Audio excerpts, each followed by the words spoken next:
Dhanik Bharat educational institutions inter IIT JEE NEET admission open.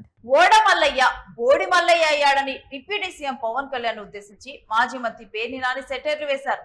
ఎన్నికలయ్యాక చంద్రబాబుకి కాపులు అక్కర్లేకుండా పోయారని, election లో ఉపయోగించుకునేందుకు తురుపు ముక్క పవన్ కళ్యాణ్ ఒకడున్నాడు చాలు అని చంద్రబాబు భావిస్తున్నారని ఆయన వ్యాఖ్యానించారు. మోసపోయామని కాపులు ఇప్పుడు తెలుసుకున్నారని, కూటమి అంతు తేల్చేందుకు సిద్ధంగా ఉన్నారంటూ జోస్యం చెప్పారు. తిరుపతి వెంకట ప్రసాదాన్ని అపవిత్రం చేసింది ఎవరు అని, వైష్ణవి డైరీతో వ్యాపారం చేసింది ఎవరు అని పేర్ని నాని సూటిగా ప్రశ్నించారు. గేదె పాలు సేకరించి తిరుపతికి ఆవు నెయ్యి సప్లై చేసే నైపుణ్యం సంగం డైరీకి ఉందని ఎద్దేవా చేశారు.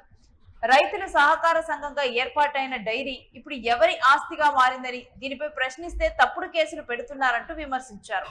వైష్ణవి సంగం డైరీలు కలిసి కల్తీ నెయ్యిని తిరుపతి వెంకన్నకు సప్లై చేసిందని సిబిఐ నివేదికే తేల్చిందంటూ చెప్పిందంటూ పేర్ని నాని వ్యాఖ్యానించారు. కేసులు కట్టించుకోండి, జైల్లో సావండి, మాకెందుకు తురుపు. మురళి గారు చెప్తారు, కాపుల్నే టార్గెట్ చేశారయ్యా, కాపుల్నే టార్గెట్ చేశారు.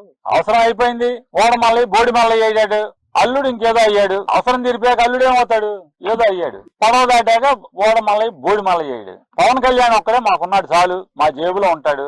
మీరు ఎంతమంది ఉన్నా కాపులు మా అధికారంతో తన్నులు తినండి, బూతులు తిట్టించుకోండి, కేసులు కట్టించుకోండి, జైల్లో సావండి. మాకెందుకు తురుపు మొక్క, మీ కులం తురుపు మొక్క మా జేబులో ఉంది, ఎలక్షన్ తీస్తాం, ఊపుతాం. మీరందరూ మామూలుగా తెల్లేసరి చూపించినట్టుగా పాము ఇట్లా మెలికలు తిరిగి పడుకున్నట్టుగా మీరందరూ పడుకుని మాకు సైకిల్ ఓటేస్తారు అనేటువంటి పొగరబోతుతనంతో నారా చంద్రబాబు నాయుడు, లోకేష్ నాయుడు వ్యవహరిస్తున్నారు. కాపులు ఒకసారి మాత్రమే మా ఓడి చెప్పాడు, మన కులానికి కూడా రాజ్యాధికారం వస్తుంది, కమ్మోళ్ళకి రెడ్లకే కాదు కాపులకు కూడా ముఖ్యమంత్రి సీటు కావాలి వస్తుందని నమ్మి, ఒక చక్రం మాకన్నా వస్తుంది, సీట్లో సైకిల్ సీటు మీద కొన్నాళ్ళు నువ్వు తొక్కితే మీ అబ్బాయి ముందు నువ్వు వెనక్కి జరిగి మళ్ళీ మా ఓడికి సైకిల్ మీద కూర్చోబెట్టి మా ఓడి కూడా కొన్నాళ్ళు తొక్కుతాడు సైకిల్ అనుకుని ఓటేశాము. రండి మీ సంగతి చూస్తామని చెప్పే పరిస్థితిలో ఆత్మగౌరవం మెండుగా కలిగిన, వ్యవసాయం తప్పితే రెండోగా వృత్తి తెలియని టాప్ కులస్తుల తరపున చెప్తున్నాం. నువ్వు టేకిట్ గా తీసుకుని మమ్మల్ని సరే మా అవసరం అంటే మా పార్టీ గురించి, మా అవతల పార్టీ గురించి మాట్లాడకపోయినా చెప్తున్నా, అంటే మాట్లాడకూడదేమో అనుకుని కూడా అయినా సరే తప్పనిక చెప్తున్నా. జనసేన వాళ్ళని ఎక్కడెక్కడ ఎన్నిసార్లు తంతున్నారు, జనసేన వాళ్ళకి ఎన్ని అవమానాలు జరుగుతున్నాయి, జనసేన వాళ్ళ మీద ఎన్ని కేసులు కడుతున్నారు. లేదు, కాపుల్ని ఎంతమంది, వైసీపీలో ఉన్న కాపుల్ని మాత్రమే ఎంత వేధిస్తున్నారు, ఎన్ని తప్పుడు కేసులు కడుతున్నారు, జైలుకి పంపుతున్నారు.